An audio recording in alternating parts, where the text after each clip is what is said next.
ತಮಿಳುನಾಡಿನ ಪಾವೂರು ಗ್ರಾಮದ ಉಳಿಯ ದ್ವೀಪ. ಈ ದ್ವೀಪದ ಸಮಸ್ಯೆಗೆ ಸ್ಪಂದಿಸಿದ ವಿದ್ಯಾರ್ಥಿಗಳು. ಅದೊಂದು ಸುಂದರ ದ್ವೀಪ. ಅನೇಕ ಕುಟುಂಬಗಳು ಇಲ್ಲಿ ವಾಸವಾಗಿವೆ. ಈ ದ್ವೀಪಕ್ಕೆ ಹೋಗಬೇಕಾದ್ರೆ ಇವರಿಗೆ ಯಾವುದೇ ರಸ್ತೆ ಸಂಪರ್ಕ ಇಲ್ಲ.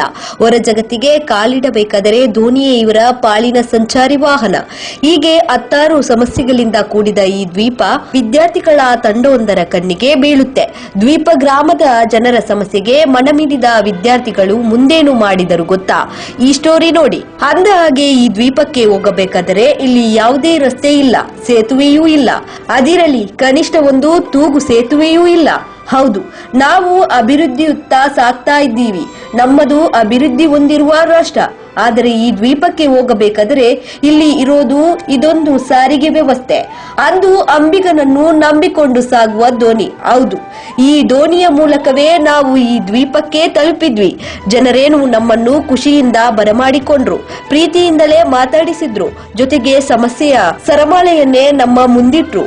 ಈ ಸುಂದರ ದ್ವೀಪದ ಮತ್ತೊಂದು ಮುಖದ ಪರಿಚಯವಾಗಿದ್ದು ನಮಗೂ ಅಲ್ಲಿ ನೋಡಿ ಭೇಟಿ ನೀಡಿದ ನಂತರವೇ.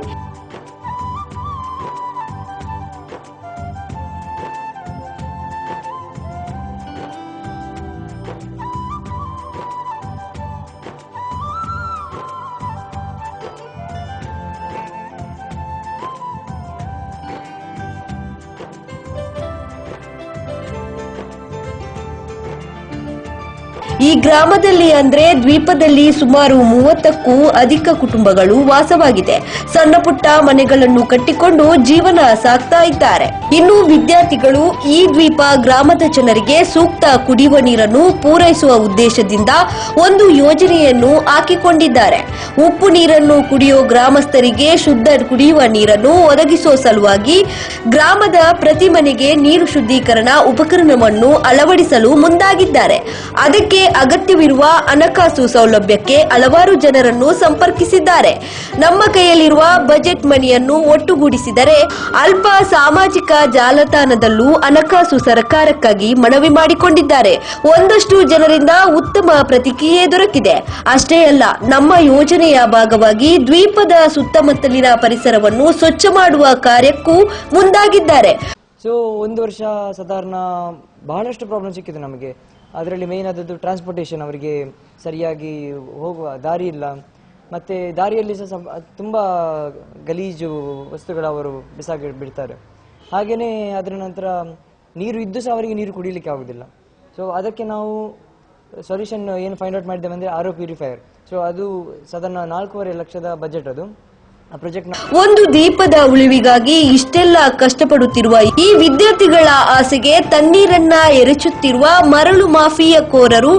ದ್ವೀಪದ ಸುತ್ತಲೂ ವಿರೋಧದ ನಡುವೆಯೂ ಮರಳು ಮಾಫಿಯಾ ಜೋರಾಗಿ ನಡೆಯುತ್ತಿದೆ. ಪರಿಣಾಮ ದ್ವೀಪದ ಮಣ್ಣು ಕುಸಿಯುತ್ತಿದೆ.